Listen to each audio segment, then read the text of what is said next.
अस्सलाम वालेकुम। कैसे हैं आप लोग? उम्मीद करता हूँ आप सबके सब जो हैं बिल्कुल खैरियत से होंगे। आज जो हमारा टॉपिक है वो है ब्रांचेस ऑफ फिजिक्स। इस टॉपिक के अंदर आपकी बुक में जितनी भी फिजिक्स की ब्रांचेस दी गई है वन बाय वन सबको डिस्कस करेंगे, समझने की कोशिश करेंगे। तो सबसे पहली ब्रांच जिसका जिक्र है आपकी बुक में वो है मैकेनिक्स। तो मैकेनिक्स की सबसे पहले डेफिनेशन पढ़ेंगे, समझेंगे और इसके बाद एग्जाम्पल के थ्रू इसको समझने की कोशिश करेंगे। तो डेफिनेशन इसकी पढ़ता हूँ। It is the study of motion of objects. Mechanics physics की एक ऐसी ब्रांच है जिसमें हम मुख्तलिफ ऑब्जेक्ट्स यानी चीज़ों की मोशन के बारे में पढ़ते हैं और साथ में क्या बताया गया है, इट्स कॉजेज एंड इफेक्ट्स। और उन ऑब्जेक्ट्स की मोशन की कॉजेज मतलब वजूहात के बारे में पढ़ते हैं और उन मोशन से होने वाले असरात क्या होते हैं उनको भी डिस्कस करते हैं। ओवरऑल अगर ट्रांसलेट करूँ तो मैकेनिक्स फिजिक्स की एक ऐसी ब्रांच है जिसके अंदर हम मुख्तलिफ चीज़ों की हरकत या मोशन के बारे में पढ़ते हैं और वो मोशन क्यों हो रही है, क्या वजह है उस मोशन के पीछे, उन वजूहात को पढ़ते हैं और साथ में उन मोशन से जो असर हो रहा होता है मुख्तलिफ चीज़ों पर उन इफ़ेक्ट्स या असरात को भी पढ़ते हैं। मिसाल के तौर पर यहाँ पे आपको एक फुटबॉलर या एक लड़का नज़र आ रहा है जो कि इस फुटबॉल को किक लगा रहा है। अब देखिए ये फुटबॉल इस वक्त रेस्ट हालत में मौजूद है, हरकत नहीं कर रही या मूव नहीं कर रही, लेकिन जैसे ये किक इस फुटबॉल को लगेगी तो ये फुटबॉल यहाँ से मूव करती हुई जाएगी और इस दीवार पर जाके हिट करेगी।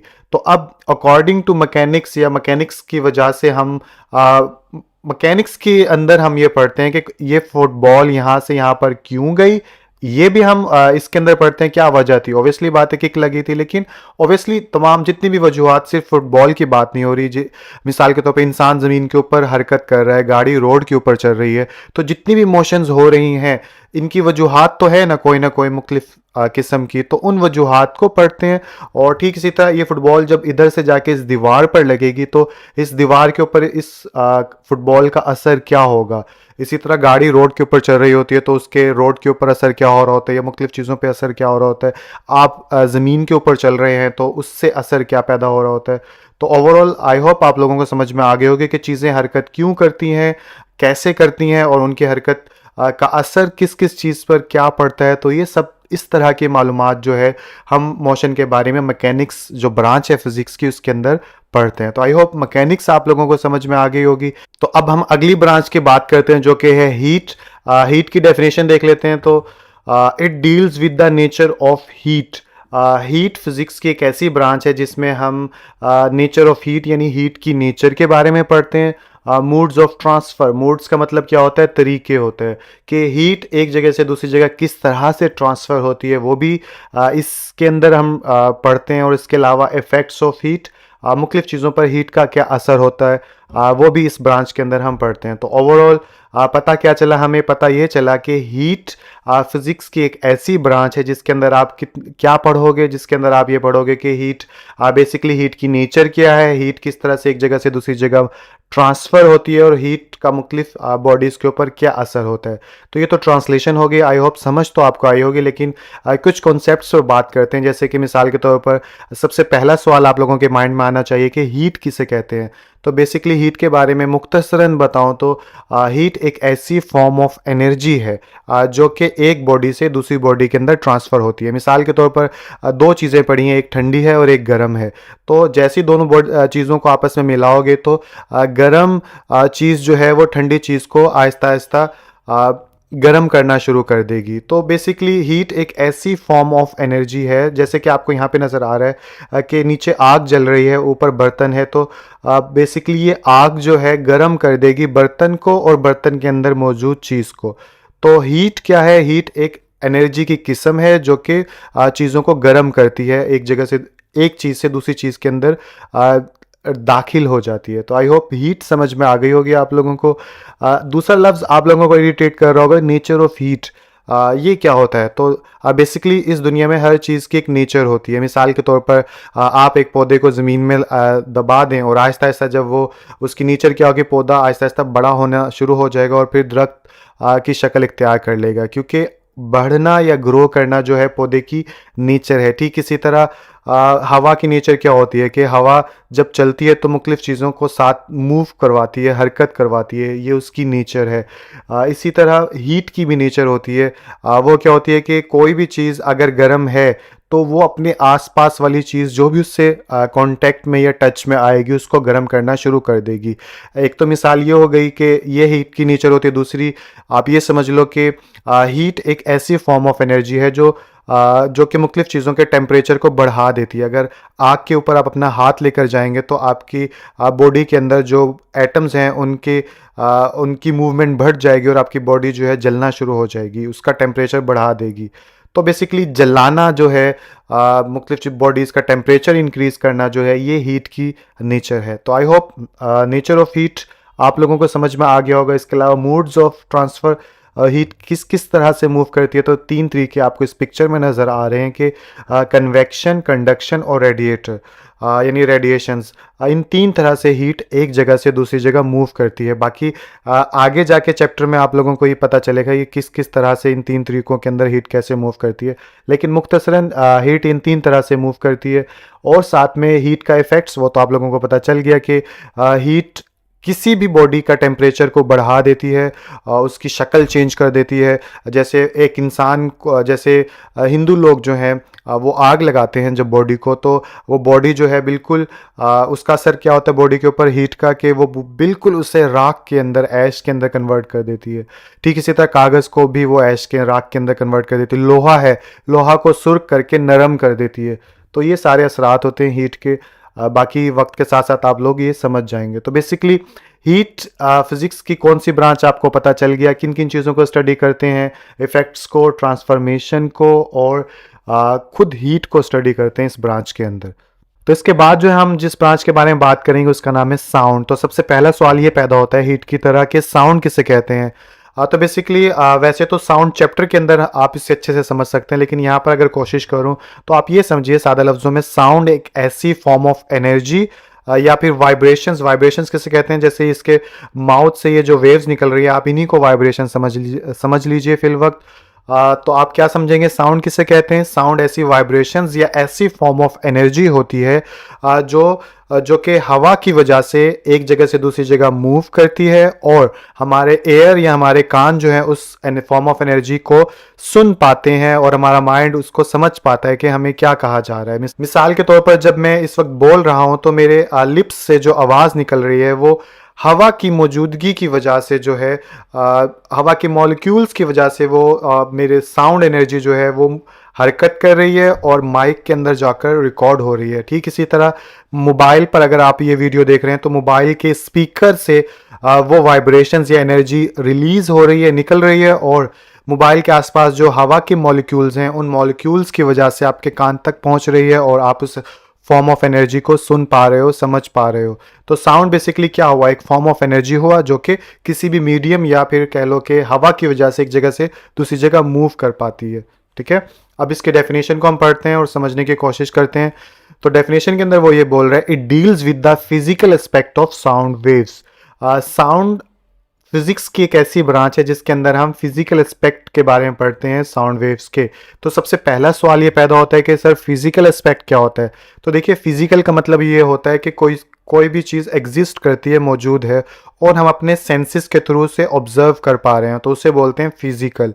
कि किसी भी चीज़ की मौजूदगी का होना या किसी भी चीज़ की मौजूदगी का एहसास हम उस चीज़ को बोलते हैं फिजिकल चीज़ है, कि हम उसे महसूस कर पा रहे हैं, ऑब्जर्व कर पा रहे हैं। तो फिजिकल आई होप आप लोगों को पता चला होगा।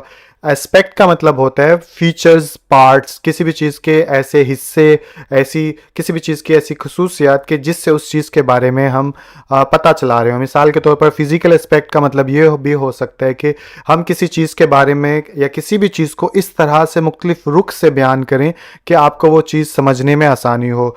जैसे किसी भी चीज़ के कलर के बारे में बता के, मिसाल के तौर पर, बल्कि एक अच्छी मिसाल मुझे मिली, आपके हाथ में अगर इस वक्त मोबाइल है तो मोबाइल के फिजिकल एस्पेक्ट क्या होंगे। मोबाइल का फिजिकल एस्पेक्ट ये है कि ये हार्ड है, सॉफ्ट नहीं है। मोबाइल का की सतह जो होती है वो प्लेन होती है, मुलायम होती है, इसके ऊपर गिलास मौजूद होता है। ठीक है, तो ये सारे फिजिकल एस्पेक्ट बता रहा हूँ। मोबाइल जो है वो सिग्नल कैच कर सकता है, मोबाइल के अंदर लाइट होती है। तो ये होता है फिजिकल एस्पेक्ट। फिजिकल एस्पेक्ट मतलब किसी भी चीज़ को ऑब्जर्व किया जा सके मुख्तलिफ तरह से, उसको बोलते हैं फिजिकल एस्पेक्ट। तो इसमें किस चीज़ की बात की जा रही है? साउंड वेव्स की बात की जा रही है। ये जो पिक्चर के अंदर आपको नज़र आ रहा है मुख्तलिफ किस्म की वेव्स या वाइब्रेशंस, ये साउंड वेव्स हैं। इन साउंड वेव्स को मुख्तलिफ तरह से ऑब्जर्व करना, मुख्तलिफ तरह से इनको डिस्कस करना फिजिकल एस्पेक्ट कहलाएगा। तो साउंड फिजिक्स की एक ऐसी ब्रांच है जिसके अंदर हम साउंड वेव्स के फिजिकल एस्पेक्ट को डिस्कस करते हैं। देयर प्रोडक्शन, प्रोडक्शन का मतलब क्या होता है? पैदा होना। कोई भी चीज़ किस तरह से प्रोड्यूस हो रही है। मिसाल के तौर पर मेरी आवाज़ जो आप सुन पा रहे हैं, देखने में लगता है मेरे लिप्स से निकल रही है, लेकिन एक्चुअली में मेरी ज़ुबान, मेरे दांत, ये सब चीज़ें मेरी आवाज़ के होने की वजह बन रहे हैं। मिसाल के तौर पर जो प्रोडक्शन ऑफ साउंड की बात करूं तो मेरे जिस्म के अंदर जो मेरे लंग्स हैं, ठीक है, वहाँ पर जो हवा का मौजूद होने, वो वजह है मेरे साउंड का। ठीक इसी तरह ये ह्यूमन वॉइस हो गई, इसी तरह इलेक्ट्रॉनिक वॉइस, स्पीकर्स की आवाज़। तो कोई भी आवाज़ कैसे पैदा होती है वो भी हम इसी ब्रांच के अंदर हम पढ़ते हैं। इसके अलावा किसी भी साउंड की प्रॉपर्टी क्या होती है, कि कोई भी आवाज़ की प्रॉपर्टी क्या होगी, कि कोई भी आवाज़ कम क्यों है, ज़्यादा क्यों है, उसकी मुख्तलिफ़ किस्म की खसूसियात, जैसे किसी भी चीज़ को एक्सप्लेन करने के लिए कलर, रंग, उस वो कितनी जगह घेर रही है, इस तरह की चीज़ें जो होती हैं वो फुल प्रॉपर्टीज़ कहलाता है। तो साउंड की मुख्तलिफ खसूसियात के बारे में पढ़ते हैं, और एप्लीकेशंस मतलब इस्तेमालात, के साउंड को हम कहाँ कहाँ इस्तेमाल करते हैं, ये भी इसी ब्रांच के अंदर हम डिस्कस करते हैं। मिसाल के तौर पर जो बहरी जहाज़ या शिप होता है समंदर के ऊपर, तो समंदर से कितना ऊपर है, या समंदर की उस शिप के नीचे गहराई मालूम करने के लिए भी हम साउंड वेव्स का इस्तेमाल करते हैं। आगे चलेंगे बुक में तो आपको टॉपिक के अंदर ये टॉपिक, मुख्तलिफ टॉपिक्स में से एक ये टॉपिक होगा जिसके अंदर आप ये चीज़ पढ़ोगे, जिसके बारे में अभी आप लोगों को बता रहा हूँ। तो एक एप्लीकेशन ये हो गई कि समंदर में की गहराई मालूम करने के लिए साउंड का इस्तेमाल किया जाता है। ठीक इसी तरह कोई पाइपलाइन है, उसकी लीकेज का मालूम करने के लिए इस्तेमाल किया जाता है। फासला मालूम करने के लिए साउंड का इस्तेमाल किया जा सकता है। तो किस किस तरह से इस्तेमाल किया जा सकता है वो भी इसी ब्रांच के अंदर हम पढ़ते हैं। तो आई होप साउंड के बारे में आपको पता चल गया होगा कि साउंड फिजिक्स की ऐसी ब्रांच है जिसमें ये पढ़ते हैं हम कि साउंड कैसे पैदा होता है, साउंड की खसूसियात क्या है, साउंड को इस्तेमाल कैसे कर सकते हैं, और साउंड वेव्स के फिजिकल एस्पेक्ट या मुख्तलिफ तरह से साउंड को पढ़ने को जो है वो इसके अंदर हम स्टडी करते हैं। तो आई होप ये भी समझ में आ गया होगा।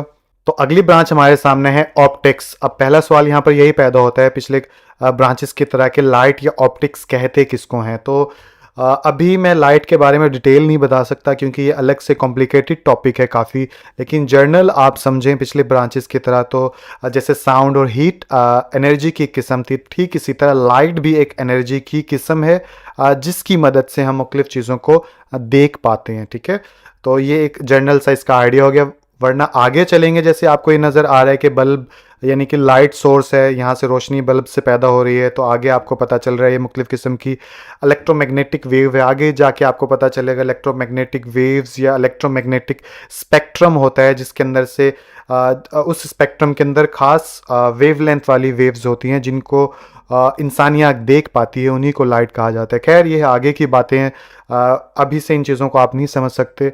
तो लेकिन journal idea, light is a form of energy, एक एनर्जी की किस्म है। डेफिनेशन पढ़ते हैं, इसके अंदर क्या कहा जा रहा है कि it is the study of physical aspect of light. पिछली ब्रांचेस की तरह इसके अंदर भी हम क्या करते हैं कि लाइट के फिजिकल एस्पेक्ट जो होते हैं उनको पढ़ते हैं कि लाइट जो है उसको किस किस तरह से ऑब्जर्व कर सकते हैं, लाइट की खास बात क्या होती है, लाइट जो जिन वेवलेंथ से मिलकर बनी है उनकी वेवलेंथ होती कितनी है। यानी फिजिकल एस्पेक्ट को अगर आपने पिछली ब्रांच के अंदर अच्छे से समझा है तो यहाँ पे भी आपको समझ में आ गया होगा कि लाइट की मौजूदगी को मुख्तलिफ तरह से समझने को फिजिकल एस्पेक्ट कहा जाएगा। इसके अलावा इट्स प्रॉपर्टीज़, जैसे साउंड की प्रॉपर्टी होती है, हीट की प्रॉपर्टी होती है, इसी तरह लाइट की भी प्रॉपर्टी होती है। इसके अंदर आप ये डिस्कस कर सकते हो कि लाइट जो है वो स्ट्रेट ट्रैवल करती है, तो ये इसकी प्रॉपर्टी होती है। लाइट कब मूव करती है या फिर कब मुड़ जाती है, ये प्रॉपर्टी के अंदर आ जाता है। ठीक इसी तरह स्पीड ऑफ लाइट के बारे में आप पढ़ना जो है वो भी लाइट की प्रॉपर्टी कहलाएगा। पानी के अंदर इसकी स्पीड क्यों डिफरेंट हो जाती है, पानी के अंदर जब ये ऊपर से पानी के अंदर लाइट जाती है तो क्यों मुड़ जाती है, तो ये सारी चीज़ें इसकी प्रॉपर्टीज़ के अंदर आ जाएंगी और साथ में फिजिकल एस्पेक्ट के अंदर आ जाएंगे। तो ये सब चीज़ें भी हम इसी ब्रांच के अंदर डिस्कस करते हैं। Working and use of optical instruments. Optical instruments किसे कहते हैं? मुख्तलिफ़ किस्म के डिवाइसेस को इंस्ट्रूमेंट्स कहते हैं। जैसे कि ये आप माइक्रोस्कोप, आपको पिक्चर के अंदर नज़र आ रहा है, ये बंदा जो है कुछ देखने की कोशिश कर रहा है इसके थ्रू। तो ऑप्टिकल मतलब लाइट, ऑप्टिक्स का मतलब लाइट होता है। तो ऑप्टिकल इंस्ट्रूमेंट्स यानी ऐसी डिवाइसेस जिनको रोशनी की मदद से इस्तेमाल किया जा सकता है। अगर रोशनी नहीं होगी तो ये डिवाइसेस या इंस्ट्रूमेंट्स इस्तेमाल नहीं किए जा सकते। तो ऑप्टिकल इंस्ट्रूमेंट्स के अंदर लाइट का क्या फंक्शन होता है, लाइट किस तरह से काम करती है, ये भी इसी के अंदर हम इस्तेमाल करते हैं। मिसाल के तौर पे ये माइक्रोस्कोप है, इसके अंदर मैग्नीफाइंग गिलास लगे होते हैं, जैसे कि आपको ये नज़र आ रहा है, ये इंसानी आँख है। तो इन गिलासेस के अंदर से रोशनी की मदद से हम छोटी सी चीज़ को बड़ा करके देख लेते हैं। तो ये इसके एक फंक्शन या वर्किंग होती है। तो इसी तरह माइक्रोस्कोप के अलावा टेलीस्कोप होती है, और भी मुख्तलिफ़ किस्म की डिवाइसेस होती हैं। तो लाइट को किन किन डिवाइसेस के अंदर किन मकासद के लिए इस्तेमाल किया जाता है, वो भी आप इसी ब्रांच के अंदर पढ़ते हैं। तो आई होप लाइट जो है इसके बारे में भी आपको पता चल गया होगा कि इस ब्रांच के अंदर हम क्या डिस्कस करते हैं। तो इससे अगली ब्रांच की तरफ बढ़ें तो उसका नाम है इलेक्ट्रिसिटी एंड मैग्नेटिज्म। तो पहला सवाल यही पैदा होता है कि इलेक्ट्रिसिटी किसे कहते हैं। तो आम जबान में अगर समझाऊं तो बिजली जो है, जो बिजली का वर्ड है उसे बोलते हैं इंग्लिश में इलेक्ट्रिसिटी। तो बिजली को इलेक्ट्रिसिटी बोला जाता है। लेकिन अगर साइंस के टर्म में पढ़ाऊँ तो डेफिनेशन के अंदर से इसको हम समझ सकते हैं कि जैसे डेफिनेशन एक बार पढ़ लेते हैं। It is the study of the charges at rest and in motion. कि इलेक्ट्रिसिटी किसे कहते हैं कि चार्जेस के रेस्ट होने को और मूव करने को या हरकत करने को बोलते हैं इलेक्ट्रिसिटी। अब आपके माइंड में सवाल पैदा होगा कि चार्जेस किसे कहते हैं। तो चार्जेस से मुराद यहाँ पे इलेक्ट्रिक चार्ज है। मिसाल के तौर पर मैं कोशिश करता हूँ समझाने की आपको कि इलेक्ट्रिक चार्ज क्या होता है। जितनी भी बॉडीज़ आपके आसपास हैं, जो भी आपको नज़र आ रही हैं, उन सब की एक प्रॉपर्टी होती है कि उन सब बॉडीज़ के अंदर चार्ज होता है। ठीक है, कुछ चीज़ों में चार्ज होता है। अब अगर डिटेल में जाऊँ तो कुछ चीज़ों में नहीं भी होता। ठीक है, तो कुछ चीज़ें आपके आसपास ऐसी होती हैं, ऐसा कर लेते हैं इसमें कि कुछ चीज़ें आपके आसपास ऐसी होती हैं जिनके अंदर चार्जेस होते हैं। कैसे पता चला चार्जेस होते हैं? जैसे ही आप उसको जैसे मिसाल के तौर पर आप ये समझिए कि ये एक तार का टुकड़ा है। ठीक है, तार के ऊपर प्लास्टिक होता है, प्लास्टिक के अंदर कोई मेटल होता है। ठीक है, तो जैसे तार को इधर बैटरी के साथ हम जोड़ेंगे तो बेसिकली क्या होगा कि बैटरी के साथ जोड़ते ही तो उस तार के अंदर जो इलेक्ट्रिक चार्ज जो मैं बात कर रहा हूँ, हर चीज़ के अंदर, बल्कि हर नहीं, कुछ चीज़ों के अंदर चार्जेस होता है, तो वो चार्जेस मूव करना शुरू कर देते हैं। तो जैसे इस बैटरी के साथ तार को जोड़ा तो ये जो इलेक्ट्रिक चार्ज थे इन्होंने फ्लो करना शुरू कर दिया, इन्होंने हरकत करना शुरू कर दिया। ठीक है, नीचे से सॉरी हरकत कर रहे हैं, यहाँ से आप देखें इधर से जैसे जोड़ा तो इधर से ये हरकत करना शुरू किया, और जैसी हरकत करते करते बल्ब के पास से गुजरे तो बल्ब रोशन हो गया, और इधर से फिर दोबारा वापस इधर बैटरी में आ गया। तो डिटेल में समझेंगे तो ये टॉपिक समझ में आएगा, लेकिन सादा लफ्ज़ों में ये कि हर चीज़, फिर हर कह रहा हूँ कि ज़्यादातर चीज़ों के ऊपर जो होता है चार्ज होता है, और उसी चीज़ों के ऊपर चार्ज होने को बोला जाता है इलेक्ट्रिक चार्ज। और वो चार्ज रेस्ट हालत में भी होते हैं और वो चार्ज जो हैं वो हरकत भी करते हैं। तो कब वो रेस्ट हालत में होते हैं, कब वो हरकत करते हैं, इसी को स्टडी करने को इलेक्ट्रिसिटी कहा जाता है। तो बेसिकली जो बिजली होता है, इलेक्ट्रिसिटी है, इसको तीन लफ्ज़ों में बोलते हैं फ्लो ऑफ इलेक्ट्रॉन्स या फ्लो ऑफ चार्जेस। ठीक है, चार्जेस की हरकत को ही बिजली या इलेक्ट्रिसिटी कहा जाता है। तो पहली लाइन तो आई होप क्लियर हो गई होगी आप लोगों को। आगे क्या कहते हैं, there effects and their relationship with magnetism. और साथ में इस ब्रांच के अंदर हम पढ़ते हैं मैग्नेटिज्म के साथ इसका रिलेशनशिप और इसके असर क्या होता है मैग्नेटिज्म के ऊपर। अब सवाल यहाँ पर यह पैदा होता है कि मैग्नेटिज्म किसे कहते हैं। उर्दू में मैग्नेटिज्म का मतलब होता है मकनातीसियत। तो मकनातीसियत से कुछ चीज़ें तो समझ में आ गई होगी कि मैग्नेटिज्म का मतलब ये होता है कि एक ऐसी फोर्स जो किसी भी चीज़ को पुश कर सकती है, पुल कर सकती है। मिसाल के तौर पे कोई भी मकनातीस होता है, उसके साथ कोई भी लोहा लेकर आए तो या तो वो उसको खींचेगा या फिर उसको दूर करेगा। तो बेसिकली यही मैग्नेटिज्म होता है। अगर थोड़ी डिटेल से बताने की कोशिश करूं तो मिसाल के तौर पे ये एक तार है, इस तार के अंदर से जैसे इलेक्ट्रिक करंट यानी कि चार्जेस गुजरना शुरू हुए तो बदले में क्या हुआ, ये रिंग्स जो पिंक कलर के नज़र आ रहे हैं ये पैदा हो गए, जिन्हें क्या बोला जाता है मैग्नेटिज्म। तो जब भी किसी चीज़ के अंदर से चार्जेस फ्लो करते हैं तो बदले में वहाँ पे कुछ मैग्नेटिज्म भी प्रोड्यूस होता है। इसीलिए इलेक्ट्रिसिटी और मैग्नेटिज्म का आपस में गहरा ताल्लुक है। ये दोनों एक दूसरे के साथ मिलकर काफ़ी कुछ प्रोड्यूस करते हैं, काफ़ी कुछ काम करते हैं जो कि आप आने वाली अपकमिंग फिजिक्स के अंदर जो है पढ़ पाओगे। तो बेसिकली सादा लफ्ज़ों में बताऊं तो इलेक्ट्रिसिटी और मैग्नेटिज्म के आपसी ताल्लुक और इनके ताल्लुक से जो असर पैदा होता है उसको हम पढ़ते हैं, और साथ में हर चीज़ फिर हर कह रहा हूँ ज़्यादातर चीज़ों के ऊपर जो चार्जेस होते हैं वो कब हरकत करते हैं कब नहीं करते, हरकत करने को इलेक्ट्रिसिटी कहा जाता है। तो इन फ्लो ऑफ चार्जेस के बारे में भी डिस्कशन करते हैं। तो ये छोटा सा इंट्रोडक्शन था इस ब्रांच का। तो आई होप यही भी समझ में आप लोगों को आ गया होगा। तो अगली ब्रांच जिसका नाम है एटॉमिक फिजिक्स, ये तो नाम से ही पता चल रहा है कि इस ब्रांच के अंदर हम क्या पढ़ते हैं, एटम के बारे में पढ़ते हैं। एटम किसे कहते हैं, आई होप आप लोगों को पता होगा कि इस यूनिवर्स में जो सबसे छोटा पार्टिकल जो इंडिपेंडेंटली नहीं रह सकता उसी को बोलते हैं एटम। तो बेसिकली पढ़ लेते हैं इसको एक बार। It is the study of structure and properties of atoms, कि जितने भी एटम्स हैं उनके प्रॉपर्टीज़ और उनके स्ट्रक्चर को इस ब्रांच के अंदर हम स्टडी करते हैं या पढ़ते हैं। मिसाल के स्ट्रक्चर से मिसाल ये हो गया कि जैसे एटम जो होता है उसके दरमियान में न्यूक्लियस होता है, न्यूक्लियस में क्या होता है, दो पार्टिकल होते हैं जिन्हें सब एटॉमिक पार्टिकल कहा जाता है, प्रोटॉन और न्यूट्रॉन होते हैं, और इनके बाहर शेल होते हैं और इन शेल के अंदर इलेक्ट्रॉन होता है। तो ये बेसिकली इसका स्ट्रक्चर हो गया, इसको स्टडी करते हैं, और इन मुख्तलिफ़ किस्म के एटम की क्या क्या प्रॉपर्टीज़ होती है ये हम डिस्कस करते हैं। तो आई होप ज़्यादा चीज़ तो इसमें बताने वाली है नहीं, आप लोगों को समझ में आ गया होगा। अगली ब्रांच की तरफ चलें तो अगली ब्रांच है न्यूक्लियर फिजिक्स। ये भी नाम से ही पता चल रहा है हमें, जैसे एटॉमिक फिजिक्स में एटम का जिक्र करते थे, इसी तरह न्यूक्लियर फिजिक्स में न्यूक्लियस के बारे में हम पढ़ते हैं, एटम का न्यूक्लियस। पढ़ते हैं एक बार इसको। It deals with the properties and behaviour of nuclei. Nuclei किसे कहते हैं, यहाँ पे ये सवाल पैदा होता है। याद रखिएगा, एक न्यूक्लियस की बात करेंगे तो उसको न्यूक्लियस कहेंगे, लेकिन एक से ज़्यादा न्यूक्लियस जैसे 5, 8, 10 या जितने भी हों, प्लूरल फॉर्म ऑफ न्यूक्लियस जो होता है उसे न्यूक्लियाई बोलते हैं। तो बेसिकली न्यूक्लियर फिजिक्स के अंदर हम न्यूक्लियाई के बिहेवियर यानी काफ़ी सारे न्यूक्लियसिस के बिहेवियर और उनके प्रॉपर्टीज़ के बारे में पढ़ते हैं, और क्या पढ़ते हैं, and the particles with in the nuclei, और न्यूक्लियाई के अंदर जो पार्टिकल्स होते हैं उसके बारे में पढ़ते हैं। यानी बेसिकली एटॉमिक फिजिक्स के अंदर पूरे एटम के स्ट्रक्चर के बारे में पढ़ते हैं, और न्यूक्लियर फिजिक्स के अंदर सिर्फ न्यूक्लियाई के बारे में पढ़ते हैं या न्यूक्लियस के बारे में पढ़ते हैं। जैसे अब कौन से पार्टिकल्स होते हैं न्यूक्लियस के अंदर, यहाँ पे आपको प्रोटॉन और न्यूट्रॉन, तो किन के अंदर कितने प्रोटॉन होते हैं, कितने न्यूट्रॉन होते हैं, कब वो प्रोटॉन ज़्यादा होते हैं, कब न्यूट्रॉन, यानी इस किस्म की मालूमात जो है हम न्यूक्लियर फिजिक्स के अंदर हम पढ़ते हैं। बेसिकली बिलोंग कर रहे हैं न्यूक्लियस के साथ। तो आई होप ये भी समझ में आ गया होगा। अगली ब्रांच की बात करूं तो प्लाज्मा फिजिक्स। तो प्लाज्मा किसे कहते हैं, पहला सवाल यही पैदा होता है।